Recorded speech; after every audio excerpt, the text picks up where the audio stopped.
الحمد للہ وکفا والصلاة والسلام علی عبادہ الذین اصطفیٰ خصوصاً علی افضلہم وخاتم النبیین محمد الامین وعلی آلہ وصحبہ اجمعین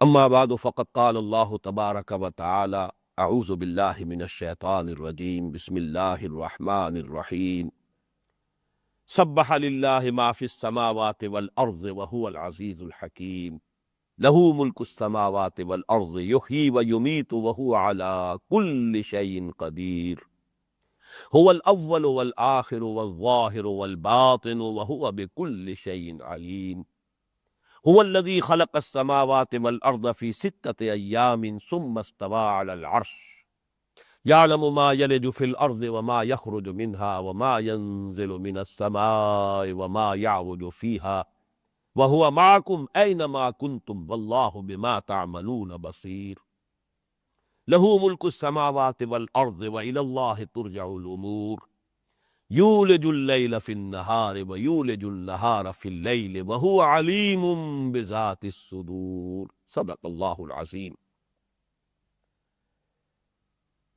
گزشتہ نشست میں ہم سورہ حدید کی تیسری آیت پر گفتگو کر رہے تھے۔ پہلی دو آیتوں کا بھی صرف ترجمہ کر لیجئے۔ تسبیح کرتی ہے اللہ کی ہر وہ شے جو آسمانوں اور زمین میں ہے، اور وہی ہے زبردست کمال حکمت والا۔ اسی کے لیے ہے بادشاہی آسمانوں اور زمین کی۔ وہی جلاتا ہے، وہی مارتا ہے، اور وہ ہر شے پر قادر ہے۔ وہی ہے اول، وہی ہے آخر، وہی ہے ظاہر، وہی ہے باطن، اور وہ ہر شے کا علم رکھتا ہے۔ اب ذرا جو بھی کچھ عرض کیا جا چکا ہے کہ اصل مسئلہ کیا ہے، اس کے اب میں دہراؤں گا نہیں، لیکن یہ کہ اب ان الفاظ پر ذرا توجہ مرکوز کیجیے۔ اس کے ضمن میں جو حدیث ہے جس کا میں نے حوالہ بھی دیا تھا، اب میں چاہتا ہوں کہ وہ بھی آپ کو سنا دوں۔ یہ حدیث حضرت ابو ہریرہ رضی اللہ تعالیٰ عنہ سے مروی ہے، مسلم شریف میں بھی ہے، مسند احمد ابن حنبل میں بھی ہے رحمہم اللہ، اور ایک قاضی ابو یعلا ہیں، انہوں نے بھی اس کو روایت کیا حضرت عائشہ صدیقہ سے رضی اللہ تعالی عنہ۔ یہ اصل میں ایک دعا ہے حضور کی، اللہم انت الاول فلیس قبلک شیء وانت الآخر فلیس بعدک شیء وانت الظاہر فلیس فوقک شیء وانت الباطن فلیس دونک شیء۔ اے اللہ تو ہی وہ اول ہے جس سے پہلے کچھ نہیں تھا، اے اللہ تو ہی وہ آخر ہے جس کے بعد میں کچھ نہیں ہوگا، اے اللہ تو ہی ظاہر ہے، تجھ سے بڑھ کر نمایاں کوئی نہیں، اور اے اللہ تو ہی باطن ہے کہ تجھ سے زیادہ مخفی کوئی ہے۔ اب ان الفاظ پر جب آپ غور کریں گے تو ایک تو یہ کہ حضور کی اس حدیث کی تو اہمیت یہ ہے کہ اس نے گویا کہ اس نہایت ثقیل اور نہایت دقیق اور نہایت مشکل آیت کو بہت سہل بنا دیا، آسان بنا دیا، کہ اس حدیث کے حوالے سے، اس دعا کے حوالے سے ایک انسان بآسانی یہاں سے گزر جائے گا۔ لیکن واقعہ یہ ہے کہ غور کرنے والے کے لیے اشکالات موجود ہیں۔ اس کی وجہ کیا ہے کہ الفاظ جو ہمارے پاس ہیں ان کا اپنا ایک کونوٹیشن ہوتا ہے، اور الفاظ جو کہ ہماری زبان کے ہیں، ہمارے اپنے تصورات سے ان کا وجود ہوتا ہے۔ جب ہم کسی شے کو کہتے ہیں یہ پہلی چیز ہے، اس سے پہلے کچھ نہیں، اس میں خامخواہ ایک تصور پیدا ہو جاتا ہے کہ گویا کہ اس شے کا اپنا کوئی نقطۂ آغاز ہے۔ ہم کہتے ہیں یہ پہلا مکان ہے، اس سے پہلے کچھ نہیں ہے، تو اس سے پہلے خلا ہے۔ لیکن یہ کہ اللہ تعالیٰ کی ذات کے بارے میں ہم یہ تصور قائم نہیں کر سکتے کہ اس کے وجود کی کوئی بگننگ بھی ہے، کوئی نقطۂ آغاز بھی ہے، اس سے پہلے کوئی عدم نہیں تھا۔ لیکن اب ہم لفظ کہاں سے لائیں کسی ایسی ہستی کی تعبیر کے لیے کہ جو ہمیشہ سے ہو؟ کوئی لفظ ہمارے پاس ہے ہی نہیں۔ اصطلاح میں لفظ قدیم اختیار کرتے ہیں، لیکن قدیم کے معنی پرانی شے، عام ہم لفظ کو استعمال کرتے ہیں، بڑا قدیم شہر ہے اور بڑی قدیم تہذیب ہے، اس کے یہ معنی تو نہیں ہوتے کہ وہ ہمیشہ سے ہے۔ یہ تو ہمیں اضافی طور پر جو ہے اصطلاح میں مفہوم داخل کرنا پڑا، یہ ہماری مجبوری ہے۔ اللہ تعالیٰ کی ذات مطلق کی تعبیر کے لیے ہمارے پاس وہ الفاظ نہیں ہے ہماری زبان میں کہ جو ان کی صحیح تعبیر ادا کر سکتا۔ انت الآخر و لیس بعدک شیء، بعد کا، اللہ کے بعد کا کوئی تصور ہے؟ ظاہر بات ہے کہ اللہ کے بعد کا تو کوئی تصور ہی نہیں۔ اللہ تو ہمیشہ، نہ کوئی لمحہ کبھی ایسا تھا کہ جب کہ اللہ نہیں تھا اور اس کا پھر کوئی آغاز ہوا اس کے وجود کا، نہ کوئی لمحہ کبھی ایسا آ سکتا ہے کہ جب کہ اللہ کا وجود نہیں ہوگا۔ لیکن اس حقیقت کو تعبیر کرنے کے لیے سادہ الفاظ تو وہی ہوں گے جو حضور نے اختیار کیے، انت الاول فلیس قبلک شیء وانت الآخر فلیس بعدک شیء۔ دوسری بات آپ غور کریں گے کہ ان الفاظ کے اندر خود ایک احتیاج موجود ہے، یہ کوئی نسبت اضافی طلب کرتی۔ اول کس کا اول؟ آخر کس کا آخر؟ آج ہی میں غور کر رہا تھا کہ یہ الفاظ آئے ہیں اس خطبے میں بھی کہ جو حضور نے شعبان کے آخری دن رمضان مبارک کے استقبال کے ضمن میں جو آپ نے خطبہ دیا تھا اس کی عظمت کو بیان کرنے کے لیے، تو اس میں اب رمضان مبارک کے مہینے کے ساتھ نسبت دی، اولہ رحمت واوسطہ مغفرت وآخرہ عتق من النار۔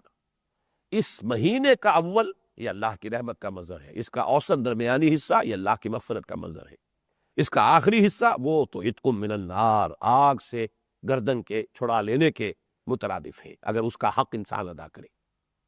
اسی طریقے سے آپ دیکھیں گے اسی سورہ مبارکہ میں آ رہا ہے آگے کہ جنت اور دوزخ کے مابین ایک فصیل ہائی کر دی جائے گی، وَضُرِبَ بَيْنَهُمْ بِسُورٍ لَهُ بَابٌ بَاطِنُهُ فِيهِ الرَّحْمَةُ وَظَاهِرُهُ مِنْ قِبَلِهِ الْعَذَابُ۔ باطن کے لیے بھی نسبت درکار ہے، کس شے کا باطن؟ ظاہر کے لیے بھی نسبت درکار ہے، کس شے کا ظاہر؟ وہ شے جو ہے یہاں اس کا ذکر نہیں کیا گیا، لیکن اگر اس کے اوپر غور کیا جائے تو وہ ایک ہی شے ہو سکتی ہے کہ یہ کل سلسلہ کون و مکان، یہ کل تخلیق کا سلسلہ، اس سلسلے کا اول بھی اللہ ہے، اس کا آخر بھی اللہ ہے، اس کا ظاہر بھی اللہ ہے، اس کا باطن بھی اللہ ہے۔ لیکن چونکہ قرآن مجید وہ فلسفیانہ انداز اختیار کرنا نہیں چاہتا، لہذا الفاظ وہ اختیار کیے ہیں کہ جس کو عام ایک بدو پڑھ کر، اور زیادہ ہی اگر اسے کوئی دقت ہو تو اس حدیث نبوی کے حوالے سے بڑی ہی سہولت کے ساتھ یہاں سے گزر جائے گا، کوئی اشکال نہیں آئے گا۔ انت الاول فلیس قبلک شیء وانت الآخر فلیس بعدک شیء وانت الظاہر فلیس فوقک شیء وانت باطن فلیس دونک شیء۔ لیکن حقیقت میں یہ سلسلہ تخلیق کا، جس پہ میں پوری بحث کر چکا ہوں، کہ یہ جو وجود ہے کائنات کا، یہ سلسلہ تخلیق، اس کے ساتھ ربط جو ہے اللہ کی ذات کا، وہ اس کا غیر نہیں ہے۔ ایک تصور ہمارے عوام کا یہ ہے کہ کوئی ایک جگہ ہے اللہ تو وہاں ہے، اس کائنات میں اللہ نہیں ہے۔ وہ اگر ہے بھی، جیسا کہ اسی میں اگلی آیت میں آ رہا ہے، ہوا معکم اینما کنتم، وہ تمہارے ساتھ ہی ہوتا ہے جہاں کہیں بھی تم ہو، وہ صرف اپنی صفات کے اعتبار سے ہمارے ساتھ ہے، ہمیں دیکھ رہا ہے، ہماری باتیں سن رہا ہے، گویا کہ یہ معنی ہے، یہ ایک تعویل ہو گئی اس کی، جبکہ الفاظ میں ہوا معکم اینما، وہ خود تمہارے ساتھ ہے جہاں کہیں بھی تم ہوتے ہو۔ تو یہ تعویل جو ہے در حقیقت ان الفاظ کا حق ادا نہیں کر رہی، لیکن کیسے ہے یہ ہم نہیں جانتے، ہے وہ ہمارے ساتھ ہے، ہر جگہ ہے، ہر آن ہے۔ اسی لیے وہ جو انگریزی میں ایٹریبیوٹس آف گاڈ آتے ہیں، اومنی پوٹنٹ علی کل شیء قدیر، اومنیشینٹ بکل شیء علیم، اومنی پریزنٹ ہوا معکم اینما کنتم، جہاں کہیں بھی تم ہوتے ہو تمہارے ساتھ ہوتا ہے۔ یہ الفاظ بالکل کلیئر ہیں، کسی تعبیر کی ہمیں گنجائش ہی نہیں ہے۔ یہی ہمیں کہنا ہوگا کہ جیسے اللہ کا ہاتھ، ید اللہ، ہم مانتے ہیں اللہ کا ہاتھ ہے، ایسا ہاتھ نہیں ہے، ہے ضرور کوئی شے، کوئی حقیقت ہے جس کو تعبیر کیا گیا ہے، لیکن اس کی کیفیت کو ہم نہیں جانتے۔ یہ ہماری مجبوری وہ ہے کہ جو ہم اللہ کی ہر صفت کے بارے میں کل بیان کر چکا ہوں۔ اللہ دیکھتا ہے، کیسے دیکھتا ہے یہ تو ہم جانتے ہی نہیں، ہمیں کیا پتہ کیسے دیکھتا ہے، اس کی اس طرح کی آنکھیں تو نہیں ہے، اس کا دیکھنا جو ہے اس خارجی نور کا محتاج تو نہیں ہے۔ ہماری تو بصیرت اگرچہ موجود ہے، آنکھ بھی درست ہے، لیکن روشنی نہ ہو تو ہم کوئی دیکھ نہیں سکتے۔ لفظ دیکھنا مشترک ہے ہمارے اور اس کے مابین، ہم بھی دیکھتے ہیں، وہ بھی دیکھتا ہے، لیکن یہ کہ ہمارا دیکھنا، اس کا دیکھنا کہ نسبت خاک رابع عالم پاک، کوئی نوعیت کا جو ہے آس پاس کا قرب ہے ہی نہیں، زمین و آسمان کا فرق۔ تو ہر صفت کے بارے میں، اس کے لیے میں آج آپ کو وہ شعر سنا رہا ہوں، اے برطرز خیال و قیاس و گمان و وہم، ود ہرچ گفتہ ایم و سنید ایم و خواندہ ایم، دفتر تمام گشت و بپایا رسید عمر، ماں ہم چنا در اول وصف تو ماندہ ایم۔ اے وہ ذات تبارک و تعالی کہ جو ہمارے خیال، قیاس، گمان، ہر شے سے ماورا ہے، اے برطرز خیال و قیاس و گمان و وہم، وز ہرچ گفتہ ایم و شنید ایم و خواندہ ایم، جو کچھ ہم نے پڑھا، جو سنا، جو ہم نے کہا، اس سب سے تیری ذات بہت بلند، بہت اعلیٰ، بہت عرفہ۔ ہمارے پاس وہ نطق نہیں، ہمارے پاس وہ الفاظ نہیں کہ جس میں ہم تیرے کسی وصف کو بیان کر سکیں۔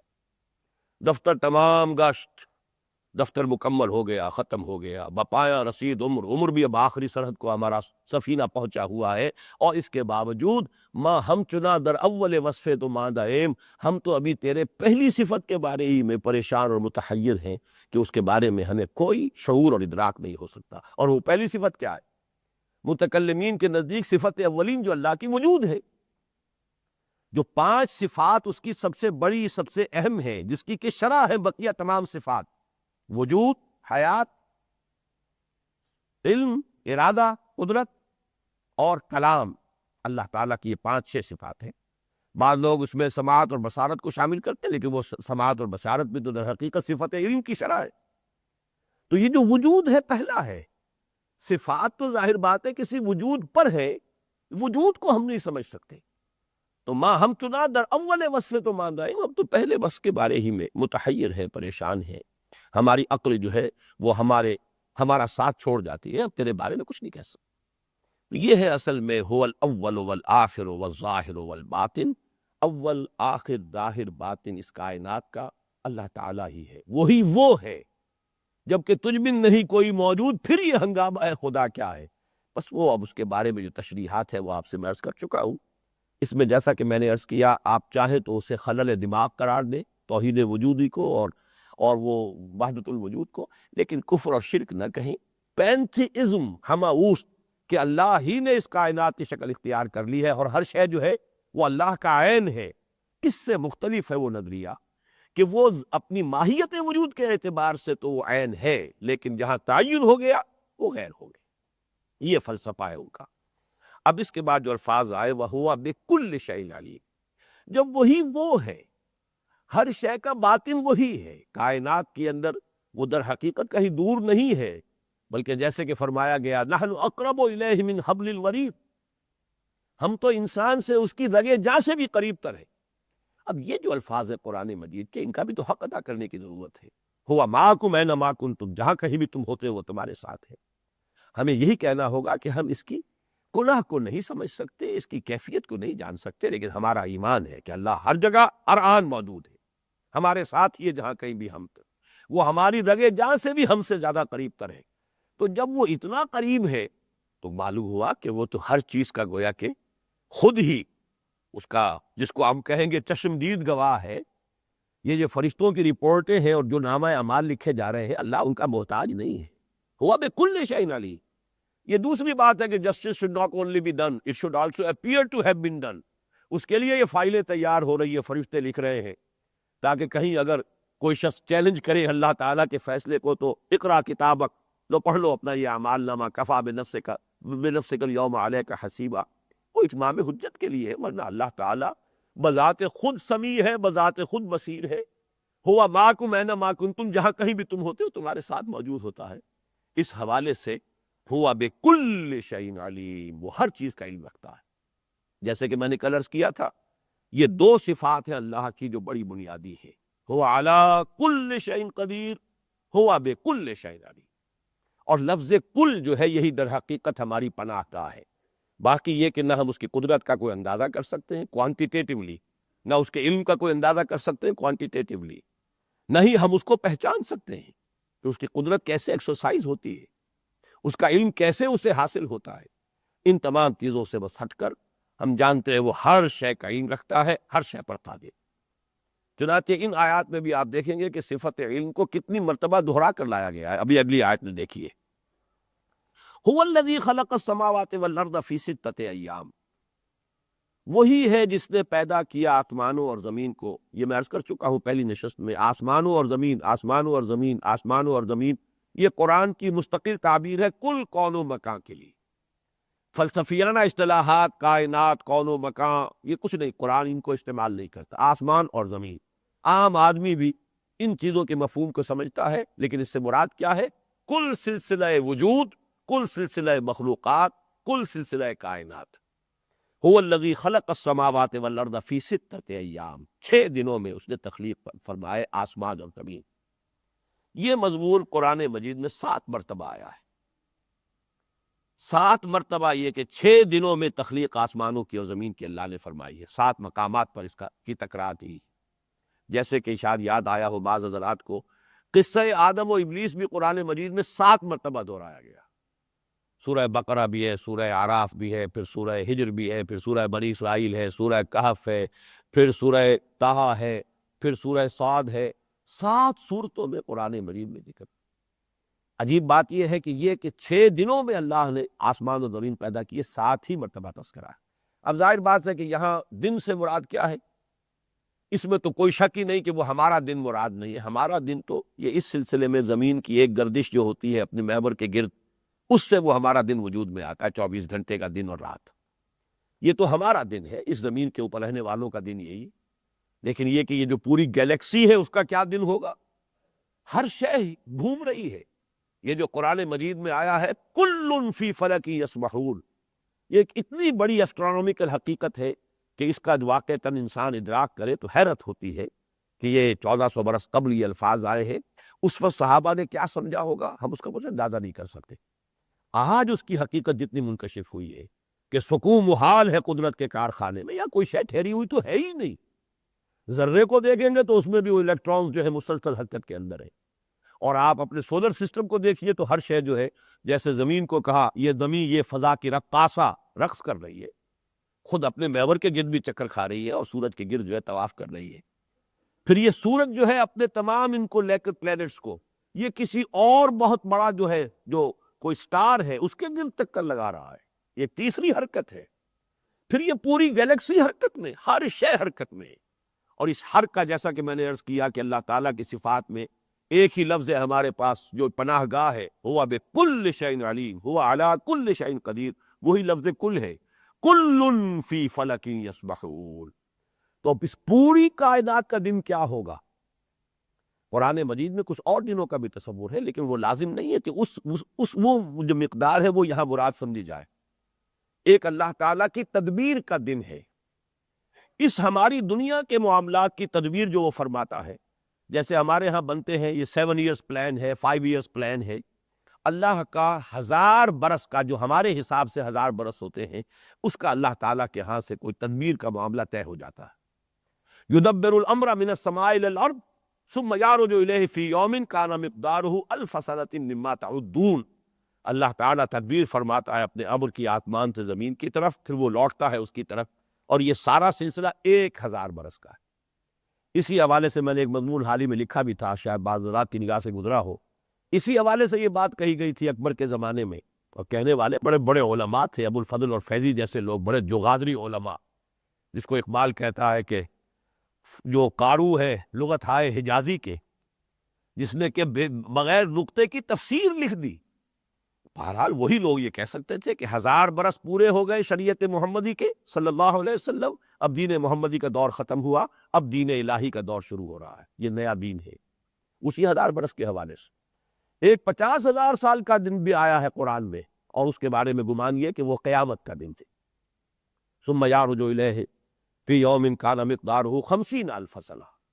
لیکن یہ ہے کہ یہ جو دن ہے کریشن کے، اس کے بارے میں نہ یہ ضروری ہے کہ آپ 1000 برس قرار دیں، نہ یہ ضروری ہے کہ آپ اس کو 50,000 برس قرار دیں۔ یہ کریشن کا کوئی دن اپنی جگہ پر ہے، جس کو ہم جو عام لفظ استعمال کرتے ہیں سائنس میں ملینمز، یہ کچھ 6 ادوار ہے کہ جس میں اس کائنات کی تخلیق ہوئی۔ خلق السماوات والارض فی 6 ایام، اب ہے اصل لفظ، اس آیت کی اصل جان، ثم استوی علی العرش۔ یہ نہیں ہے کہ تخلیق فرما کر وہ علیحدہ بیٹھ گیا ہو۔ بعض صوفیہ کا تصور بھی یہ ہے کہ اللہ تو اپنی ذات میں مگن ہے، اسے اس سے کوئی دلچسپی نہیں کیا ہو رہا ہے کائنات میں۔ چنانچہ مشائین جو ہیں، جو ارسطو کی منطق کے پیروکار ہیں فلسفی، وہ یہ کہتے ہیں اللہ تعالیٰ عالم کلیات ہے، عالم جزیات نہیں ہے۔ یہ ذرا ہم وقفہ کر رہے ہیں۔ بسم اللہ اولہ وآخرہ، ہمارا جو سلسلہ کلام تھا جو ہاں منقطع ہوا تھا، وہ یہاں پر کہ انسان کی وہی جو ذہن کی پستی ہے، اللہ تعالیٰ کی ذات و صفات، جیسے کہ میں نے اس سے پہلے مثالاً کہا تھا کہ ایک ایسی ترازو جو سنار کی ترازو ہوتی ہے، جس میں کہ آپ تولے ماشے یہ تو تول سکتے ہیں، لیکن تن و وزن اس میں نہیں تل سکتا۔ صحیح بالکل یہ تعبیر ہے۔ ہمارے تصورات، ہمارے تخیلات، یہ سب کے سب بڑے محدود ہیں۔ ہمارے مشاہدات ہی سے وجود میں آئے ہیں۔ مشاہدہ محدود ہے تو ہمارا تصور جو ہے، تخیل جو ہے، وہ بھی محدود رہے گا۔ اللہ تعالیٰ کی ذات و صفات جو مطلق ہے، اس کو تعبیر کرنا ہمارے لیے اپنی زبان میں محال ہے، ناممکنات میں سے۔ اسی لیے انسان دھوکہ کھا جاتا ہے، جیسا کہ بڑے بڑے فلسفیوں نے دھوکہ کھایا ہے۔ اب جیسا کہ میں عرض کر رہا تھا کہ بعض لوگوں کا یہ خیال ہے کہ اللہ کریٹر تو ہے، لیکن کریشن کے بعد اب اسے اس کریشن سے کوئی دلچسپی نہیں ہے، وہ اپنی ذات میں مگن ہے، خود مستغنی ہے۔ یہ بھی غنا کی ایک شان ہے۔ بعض جو مشائین ہیں، جو ارسطو کی منطق کے پیروکار ہیں، وہ اس نتیجے تک پہنچے کہ اللہ جزیات کا عالم نہیں ہے، کلیات کا عالم ہے۔ اور جدید سائنٹیفک جو گمراہی پھیلی ہے، جو اس دور کا شرک ہے سب سے بڑا، ایک شرک تو ہم لوڈ کر چکے پہلے، انسانی حاکمیت کا تصور اس دور کا سب سے بڑا شرک، انسانی حاکمیت۔ دوسرا مادیت جو ہے، اس مادیت نے اتنا ذہن کو اپنی گرفت میں لے لیا ہے کہ ہمارا تصور یہ قائم ہو چکا ہے کہ جو خدا کو مانتا ہے وہ بھی اس معنی میں مانتا ہے کہ کریٹر تو وہ ہے، لیکن کریٹ کرنے کے بعد اب یہ کائنات خود بخود چل رہی ہے۔ اس نے ایک سیٹ آف لاز بنا دیا ہے، laws of physical change, laws of chemical change, یہ لاز بن گئے، فزیکل لاز ہیں، ان کے تحت یہ کائنات خود بخود چل رہی ہے۔ ہر لحظہ، ہر آن اللہ کا فیصلہ، اللہ کا اذن، یہ ان کے تصور سے ماورا ہے۔ اس کو کہتے ہیں فلسفے کی اصطلاح میں اللہ کی تعطیل، اللہ کو معطل کر دینا، یعنی بنانے کے بعد اب وہ معطل ہے، اسے اس کائنات کی جو ورکنگ ہے، ڈے ٹو ڈے ورکنگ، بلکہ مومنٹ ٹو مومنٹ ورکنگ، اس سے کوئی تعلق نہیں ہے۔ اس نے قانون بنا دیا، قانون آپ سے آپ چل رہا ہے۔ یہ آٹومیٹک نظام ہے، یہ خودکار نظام ہے، جس کی مثال یوں سمجھیے کہ کسی فٹ بال کے پلیئر نے کک لگائی ہے اور اس گیند کو جو ہے وہ مومنٹم اس نے امپارٹ کر دیا، اب وہ گیند دوڑ رہی ہے، جا رہی ہے، اسے روکے گی کوئی شے تو وہ بہرحال جو بھی زمین کے اندر فرکشن ہے اس کی وجہ سے رکے گی، ورنہ وہ شے چلتی جائے گی۔ اب وہ فٹ بالر جس نے کہ کک لگائی تھی، اس سے اس کا کوئی تعلق نہیں۔ یہ تصور ہے آج اکثر لوگوں کے ذہنوں میں، جن کے اوپر سائنس کی گرفت ہے، کہ کائنات کا خالق تو اللہ ہے، لیکن اب اس کا نظام جو چل رہا ہے وہ بس ایک سیٹ آف پرنسپلز ہے، کچھ قوانین ہے، کچھ فزیکل لاز ہے، اس کے تحت کائنات خود بخود چل رہی ہے۔ جبکہ ایمان جو ہمیں بتاتا ہے اور قرآن جو معرفت ہمیں اللہ کی دیتا ہے وہ یہ ہے کہ وہ تخت حکومت پر متمکن ہے، کنٹرول کر رہا ہے، مدبر وہی ہے، یدبر الامر من السماء الى الارض، اس حد تک کہ پتہ تک جنبش نہیں کھاتا اس کے اذن کے بغیر۔ یہ جب تک تصور نہ ہو تو ایمان باللہ اور معرفت رب جو ہے وہ انسان کو حاصل نہیں۔ اللہ معطل ہو کر نہیں بیٹھ گیا ہے کہ کائنات کے چلنے میں، اس کی تدبیر میں اس کا کوئی دخل نہ ہو، بلکہ ہر لحظہ، ہر آن وہ کنٹرول کر رہا ہے، اس کا اذن ہے جس کے بغیر کہ ایک پتہ بھی جنبش میں نہیں آتا۔ وہ ہے مفہوم جو یہاں دیا گیا، ثم استوى علی العرش۔ اور وہ جو لوگ تھے، وہ جہلا جنہوں نے کہا کہ وہ جزیات کا واقف نہیں ہے، دیکھیے اس کی نفی، یہ الفاظ جو قرآن میں آ رہے ہیں، اب یہاں یہ نہیں بیان کیا گیا کہ یہ حماقتیں ہیں اور یہ گمراہیاں ہیں اور یہ ضلالتیں ہیں کہ جن کی یہاں نفی کی جا رہی ہے۔ قرآن تو اپنی ایک نیریٹو کے اندر، ایک بیان کے اندر وہ حقائق بیان کر رہا ہے، لیکن اس سے کون کون سے عقدے حل ہو رہے ہیں، کون کون سی گمراہیوں کا ازالہ ہو رہا ہے، اس کو تو ظاہر بات ہے کہ ہمیں اگر اندازہ ہو کہ فلسفے میں، سائنس میں کیا کیا مغالطے ہوئے ہیں اور کیا کیا ٹھوکریں لوگوں نے کھائی ہیں، تب اندازہ ہوگا۔ یہاں جو فرمایا یعلم ما یلج فی الارض وما یخرج منہا وما ينزل من السماء وما يعرج فیہا، وہ جانتا ہے جو کچھ کے داخل ہوتا ہے زمین میں اور جو کچھ کے نکلتا ہے زمین سے۔ زمین میں داخل ہونے والی شے وہ بارش کا قطرہ بھی ہے جو جذب ہوا ہے، زمین میں داخل ہونے والی شے وہ اوپر سے جو گرا ہے کسی درخت کے پھل کے سوکھنے کے بعد جو بیج گرے ہیں وہ بھی زمین کے اندر داخل ہوئے، اور ان دونوں کے نتیجے میں اب پودا ہے، چاہے وہ گھاس کا پودا ہے، چاہے وہ کسی اور شے کا پودا ہے، وہ جو نکل رہی ہے زمین سے جو شے۔ اسی طرح زمین میں داخل ہونے والے مردے بھی ہیں، ہر شے جو مر رہی ہے، زندہ شے، وہ زمین ہی میں جذب ہو رہی ہے، زمین کے اندر مٹی ہو کر مل رہی ہے، لیکن یہی ہے کہ جو یہاں سے پھر نکلیں گے بھی، منہا خلقناکم وفیہا نعیدکم ومنہا نخرجکم تارۃ اخری، یعلم ما یلج فی الارض وما یخرج منہا، اس کے علم میں ہے ہر وہ شے جو داخل ہو رہی ہے زمین میں اور جو کچھ کے زمین سے نکلتی ہے۔ وما ینزل من السماء وما یعرج فیہا، آسمان سے نازل ہونے والی بارش بھی ہے اور آسمان سے اترنے والے فرشتے بھی ہیں۔ تنزل الملائکۃ والروح فیہا باذن ربہم من کل امر سلام، فرشتے نازل ہوتے ہیں اللہ کے احکام لے کر ان کی تنفیذ کے لیے۔ پھر یہ کہ وہی فرشتے ہیں کہ جو لے کر جاتے بھی ہیں، ارواح انسانیہ کو لے کر جائیں گے، وہی فرشتے ہیں کہ جو لے کر جائیں گے ارواح انسانیہ کو۔ فرشتے پھر جاتے بھی ہیں رپورٹ لے کر جو بھی کچھ ہو رہا ہے یہاں اس کی، اللہ تعالیٰ کے احکام کی تنفیذ و تعمیل کے بعد ثم یعرج الیہ فی یوم کان مقدارہ الف سنۃ مما تعدون، ہر شے اللہ کے علم میں۔ اب یہ گویا کہ یہاں فلسفیانہ اصطلاحات نہیں، احاطہ البتہ کر لیا گیا ہے، کوئی شے اللہ کے علم سے باہر نہیں۔ اور دوسرے مقام پر جو ہے اس کی اور وضاحت کی گئی ہے، کوئی پتا بھی جنبش کھاتا ہے تو وہ اللہ کے علم میں ہوتا ہے۔ اللہ کا علم اس طرح کا محیط ہے ہر شے پر، نہ صرف کلیات بلکہ جزیات، چھوٹے سے چھوٹا واقعہ اس کے علم میں۔ اب دیکھیے ہمارے ذہن میں یہ بات نہیں آ سکتی، لیکن یہ کہ ایمان کا یہ گویا کہ آرٹیکل آف فیتھ ہونے کی حیثیت سے یہ ناگزیر ہے، یہ لازم ہے کہ اس پر ایمان رکھا جائے۔ یعلم ما یلج فی الارض وما یخرج منہا وما ینزل من السماء وما یعرج فیہا وہو معکم اینما کنتم، یہ اصل میں ان 6 آیتوں میں سمجھ لیجئے، پہلی 2 آیتیں، درمیان کی 2 آیتیں، پھر آخری 2 آیتیں۔ پہلی 2 اور آخری 2 میں اول اور آخر میں ایک مناسبت ہے، درمیان کی یہ آیتیں ہیں تیسری اور چوتھی جو اہم ترین ہیں۔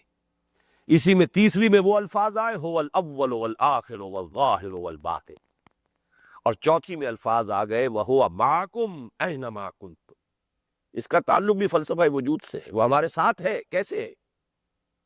یا تو یہ کہ ایک تصور ہے، بہرحال میں جو تصور یہ رکھے، ظاہر بات ہے کہ جس کی ذہنی سطح یہی ہے، مجھے اعتراض نہیں ہوگا اگر وہ اللہ کو سمجھتے ہیں کہ وہ تو کسی جگہ پر بیٹھا ہوا ہے۔ یہ تجسیم کا کوئی تصور ہے، کسی جہت، کسی مکان، کسی مقام پر اللہ کو محدود ماننا، معاذ اللہ ثم معاذ اللہ، اس کی ذات مطلق ہے، کسی سمت، کسی جہت، کسی مکان، اس کے ساتھ اس کا کوئی جو ہے محدودیت نہیں ہے، ہر آن ہر جگہ وہ موجود۔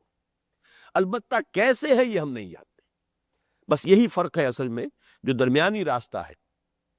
ایک انتہا یہ ہو جاتی ہے، اور یہ اللہ کرے کہ یہ بات غلط ہو، لیکن شنید یہ ہے کہ امام ابن تیمیہ جیسا شخص بھی رحمہ اللہ، جب کسی معاملے میں شدت آ جاتی ہے تو کس انتہا تک انسان چلا جاتا ہے، اس کی مثال ہے کہ حدیث قدسی میں جو الفاظ آتے ہیں کہ رات کے آخری حصے میں اللہ سمائے دنیا تک نزول فرماتا ہے۔ 7 آسمان ہے، 7ویں آسمان کے اوپر پھر وہ عرش ہے، کرسی ہے، جو بھی تصورات ہیں ہمارے سامنے، حضور 7ویں آسمان پر گئے ہیں، وہاں معراج ہوا ہے، اور اللہ نزول فرماتا ہے سمائے دنیا تک، یعنی پہلے آسمان تک، اور وہاں سے ندا لگتی ہے کہ حل من مستغفر فغفر لہ، حل من سائل فاعطیہ، ہے کوئی مانگنے والا کہ میں اسے دوں، ہے کوئی استغفار کرنے والا کہ میں اسے معاف کر دوں۔ یہ آخری جو وقت ہوتا ہے رات کا، اس میں یہ کیفیت۔ اب یہ اللہ کا نزول، ایک وہ لوگ ہیں جو اس کی نفی کر دیتے، اللہ کے نزول کا کیا سوال، اللہ کسی جگہ ہے ہی نہیں، کسی خاص جگہ کہ وہاں سے نیچے اترے۔ ایک انتہا یہ ہے، ایک انتہا یہ ہے کہ امام ابن تیمیہ رحمۃ اللہ علیہ نے ان کی نفی کرتے ہوئے، تردید کرتے ہوئے، ممبر پر کھڑے ہوئے تقریر کر رہے تھے، اترے ایک ایک سیڑھی کر کے، ایسے اترتا ہے اللہ جیسے میں اترا ہوں ابھی۔ یہ دوسری انتہا ہے۔ ہم اپنے اترنے پر اللہ کے اترنے کو قیاس کریں، یہ بھی بہت غلط ہے۔ ہمیں ماننا ہوگا کہ ہے نزول، اور نزول کس شے کا ہے اس کو بھی جان لیجیے۔ در حقیقت اللہ کی تجلیات جو ہے وہ کسی خاص مقام پر مرکوز ہو سکتی ہے، اللہ کی ذات کسی مکان پر محدود نہیں ہے، لیکن اللہ کی ایک تجلی خصوصی ہے جو کرسی پر ہے، جو عرش پر ہے، اور وہ تجلی خصوصی ہے کہ جو 7ویں آسمان کے اوپر ہے، جس کے بارے میں آتا سدرۃ المنتہا، جہاں تک کہ حضور صلی اللہ علیہ وسلم تشریف لے گئے، اندہا جنت الماوا۔ ان چیزوں کی بھی ایک حقیقت ہے، مکان اور مکانیت سے ان چیزوں کو بالکل منقطع نہیں کر سکتے، ورنہ تو پھر یہ کہ قرآن مجید کی ہر آیت کی آپ تعبیر کرتے چلے جائیں گے، پھر تو ہر چیز استعارہ بن جائے گا۔ نہیں ہے، لیکن اللہ اپنی ذات کے اعتبار سے محدود کسی مقام پر نہیں ہے، اس کی کوئی خصوصی تجلی ہے کہ جو کسی مقام پر مرکوز ہے۔ چنانچہ یہی انوار جو ہے جس کا ذکر کیا گیا ہے، اذ یغشی السدرۃ ما یغشی، ما زاغ البصر وما طغى لقد رأى من آیات ربہ الکبریٰ، جبکہ اس سدرۃ المنتہا کو ڈھانپے ہوئے تھا جو ڈھانپے ہوئے تھا۔ ہم تو یہ بھی نہیں سمجھ سکتے کیا ڈھانپے ہوئے تھا، جس لیے قرآن مجید نے الفاظ استعمال کیے مبہم، اذ یغشی السدرۃ ما یغشی، جبکہ ڈھانپے ہوئے تھا اس بیری کے درخت کو جو ڈھانپے ہوئے تھا۔ تم کیا سمجھو گے کہ کیا ڈھانپے ہوئے تھا؟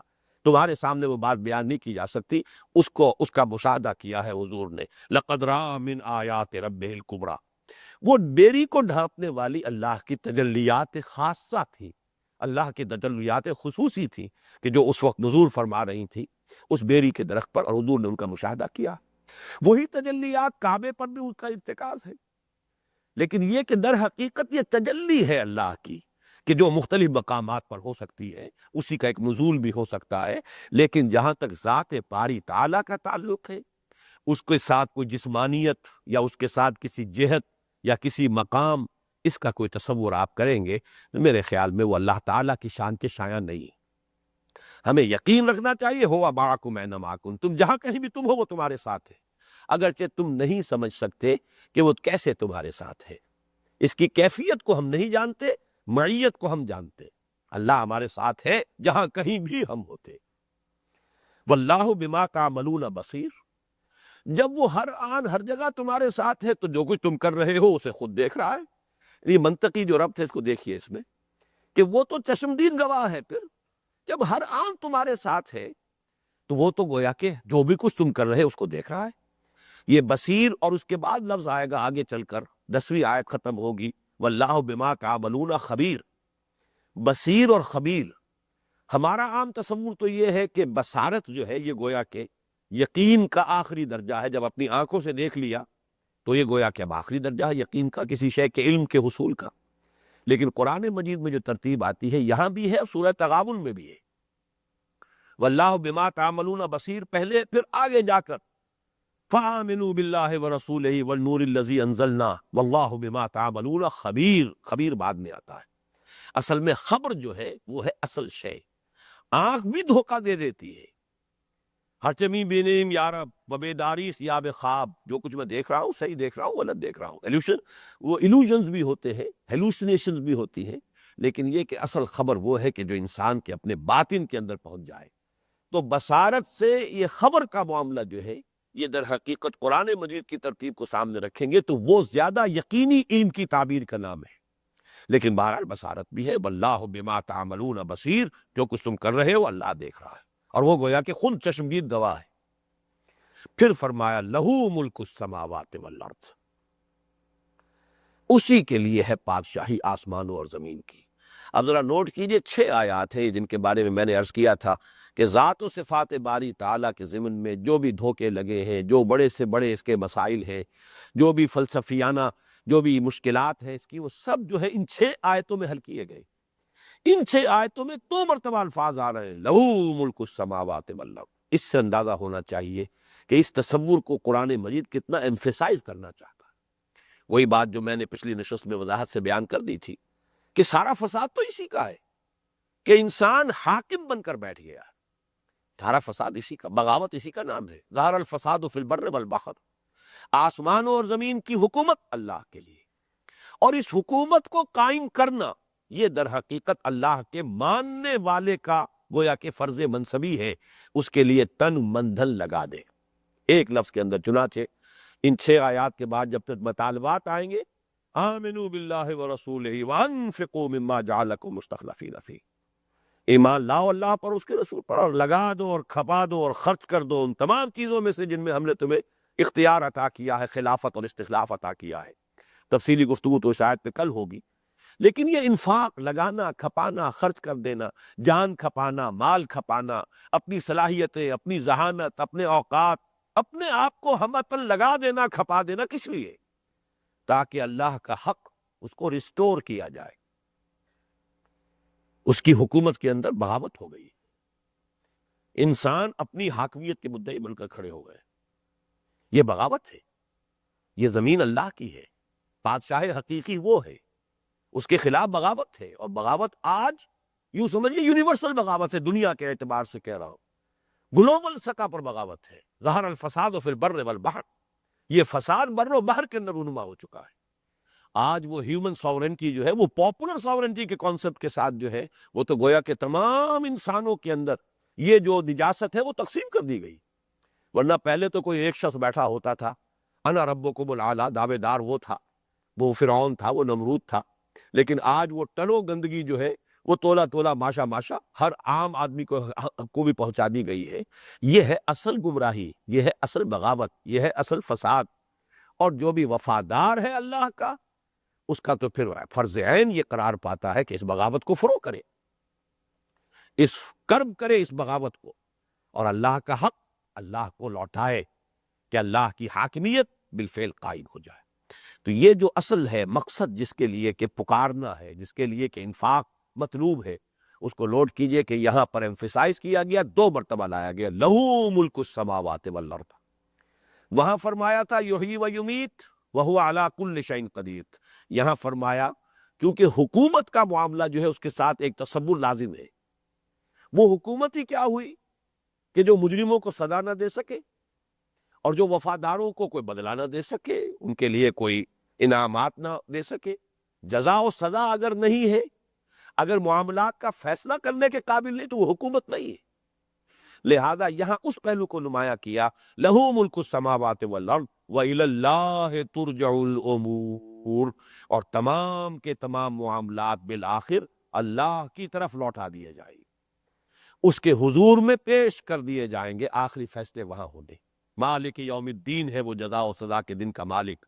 اس روز جو ہے یہ حقیقت منکشف ہو جائے گی، آنکھوں پر پڑے ہوئے پردے ہٹ جائیں گے۔ فَكَشَفْنَا عَنْكَ غِطَاءَكَ، آج ہم نے تمہاری آنکھوں پر سے وہ غطاء اور پردے ہٹا دیے ہیں۔ آج تمہیں نظر آ گیا کہ نہیں آ گیا؟ لِمَنِ الْمُلْكُ الْيَوْمِ لِلَّهِ الْوَاحِدِ الْقَهَّارِ، آج کے دن کس کے لیے بادشاہی ہے؟ تم تو اپنی بادشاہی کے دعوے دار بنے بیٹھے ہوئے تھے۔ لِمَنِ الْمُلْكُ الْيَوْمِ، آج کس کے لیے بادشاہی ہے؟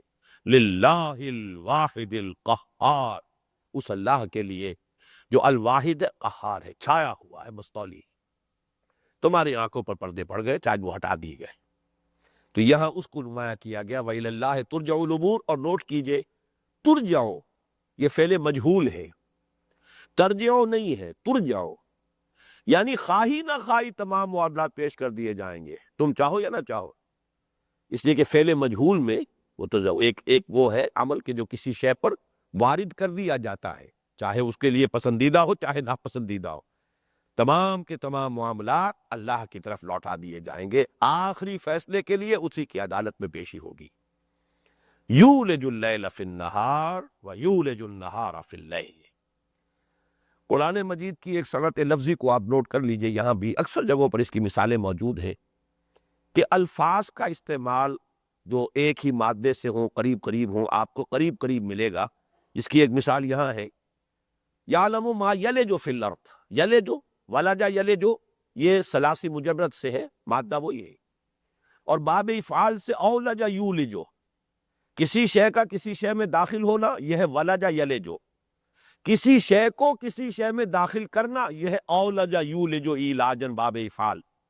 وہاں آیا تھا یعلم ما یلج فی الارض، یہ ثلاثی مجرد سے، اللہ جانتا ہے جو کچھ کے داخل ہوتا ہے زمین میں۔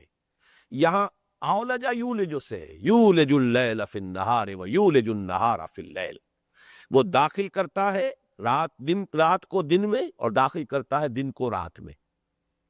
یہاں بھی اصل مقصود کیا پہلے اس کو سمجھ لیجئے، کیونکہ یہ بھی اصل میں مضمون دوسری مرتبہ آ گیا ہے۔ یحیی و یمیت، وہی مارتا ہے وہی جلاتا ہے۔ اگر ہم کہیں نموت و نحیا، ہم خود زندہ رہتے ہیں خود مرتے ہیں، یہ کفر ہے، یہ محجوبیت ہے، یہ غفلت ہے، یہ اللہ سے بعد ہے۔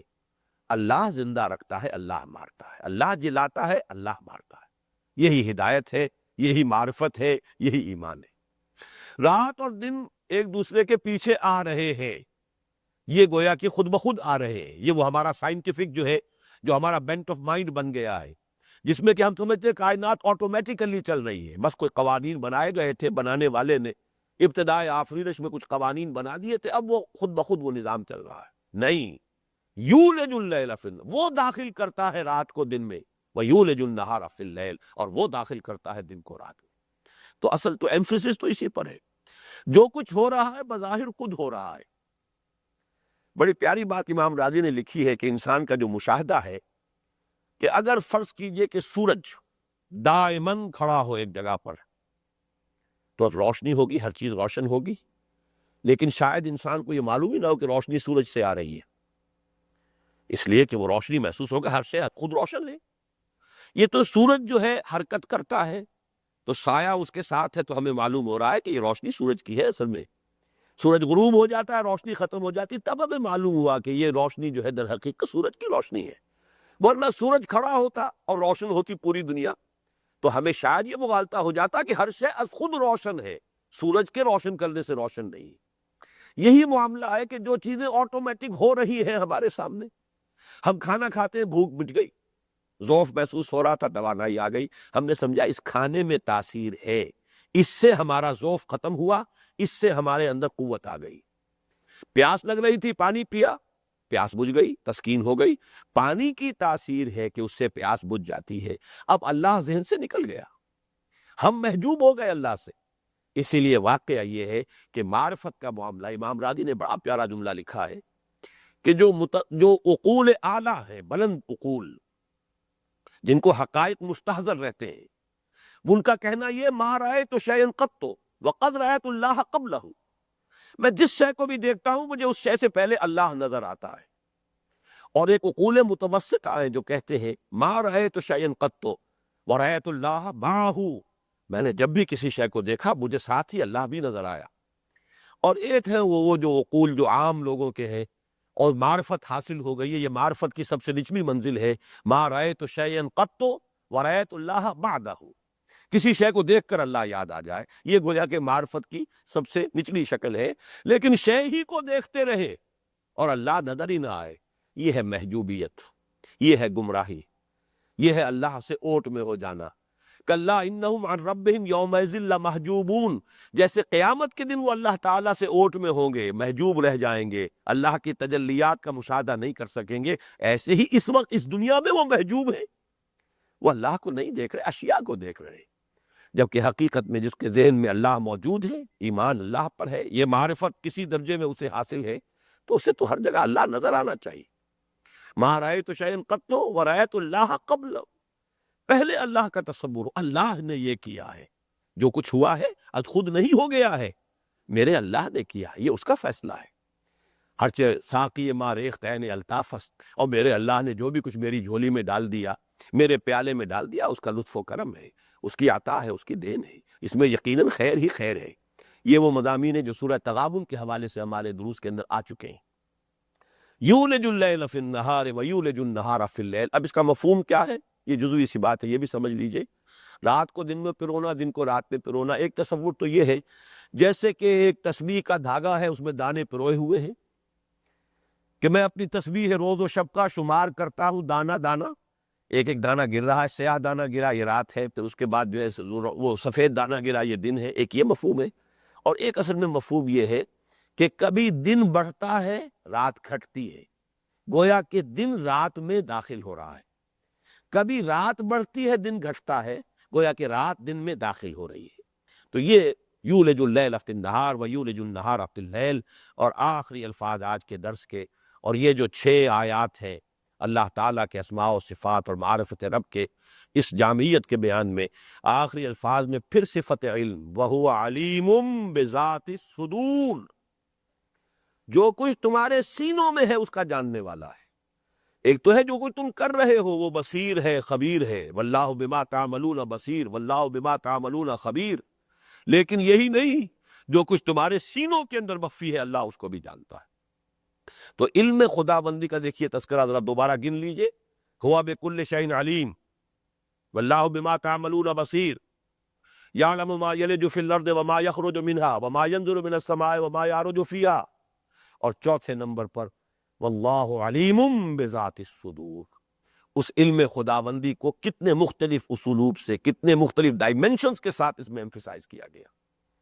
چنانچہ سورہ تغابن کی جو آیت نمبر 4 ہے وہ اگر یاد ہو، اس میں اللہ تعالیٰ کے علم کو 3 اسلوبوں سے ایک ہی آیت میں بیان کیا گیا۔ یعلم ما فی السماوات والارض ویعلم ما تسرون وما تعلنون واللہ علیم بذات الصدور، وہ جانتا ہے جو کچھ کے آسمانوں اور زمین میں ہے، ہر شے آ گئی اس میں، لیکن ایک اور ڈائمنشن، وہ جانتا ہے جو کچھ کے تم ظاہر کرتے ہو اور جو کچھ کے تم چھپاتے ہو، ایک تھرڈ ڈائمنشن جو کچھ تمہارے سینوں میں ہے، اور میں وہاں وضاحت کر چکا ہوں، خود ہمیں اندازہ نہیں ہوتا ہمارے سب کانشیس مائنڈ میں کیا کچھ ہے، واٹ از لرکنگ، جو ہمارا سب کانشیس لیول ہے ہماری نفس کا اور ہماری شخصیت کا، اس میں کیا چیز ہے، کیا کھدپد ہے، وہ ہمارے بھی علم میں نہیں ہوتا، وہ تو جب کانشیس لیول پر آئے گا تب ہمیں احساس ہوگا، ہمارے سب کانشیس لیول کو اللہ جانتا ہے، وَهُوَ عَلِيمٌ بِذَاتِ الصُّدُورِ، یہ تھرڈ ڈائمنشن اللہ کے علم کی۔ آخری بات عرض کر رہا ہوں، یہ جو 6 آیات ہیں اس سورہ حدید کی، یہ اولین مسبحات میں سے ہے، ام المسبحات، مسبحات میں سے آخری سورہ تغابن ہے جو ہم پڑھ چکے ہیں ایمان کے مباحث میں، وہاں 4 آیات میں ان میں سے بعض مضامین تکرار کے ساتھ آئے، علم اور قدرت کا بیان، اللہ کی حکومت کا بیان، یہ تینوں تو وہاں بھی آئے ہیں، البتہ جو فلسفیانہ مضامین ہیں وہ صرف یہی ہیں، هو الاول والآخر والظاہر والباطن، اور هو معکم اینما کنتم، یہ در حقیقت فلسفہ وجود پر، معرفت خداوندی کی اس سطح پر بلند ترین منزل ہے، یہ صرف اسی مقام پر قرآن مجید میں بحث آئی ہے۔ بارک اللہ لی ولکم فی القرآن العظیم ونفعنی وإیاکم بالآیات والذکر الحکیم۔